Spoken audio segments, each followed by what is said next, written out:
এই ওয়ান টাইমগুলো মোট 500 one time আনছি। 500 ওয়ান টাইম সবগুলোতে এরকম সাইডে রাউন্ডে একটু ক্লোজ আনো কাছানো, এই সাইডে সবগুলোতে ছিদ্র করতে হবে যাতে অক্সিজেন পায়।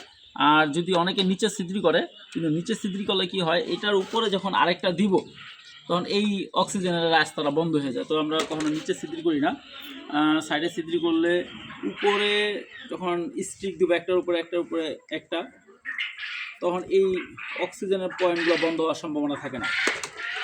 তো এগুলো সবগুলো আগে লিক করব, লিক করে তারপর বিটল পোকাগুলো দিতে হবে। যেহেতু আমাদের পিপা হওয়ার সময় হয়ে গেছে, আমরা আনার পরে আজকে 15 দিন ধরে পালছি, তো আমাদের পিপা হওয়ার সময় হয়ে গেছে। তো এখন সবগুলাকেই বক্সে দিতে হবে। প্লাস আলহামদুলিল্লাহ 500 ওয়ান টাইমের ভিতরে 100 ওয়ান টাইম অক্সিজেন লাইনগুলো করলাম।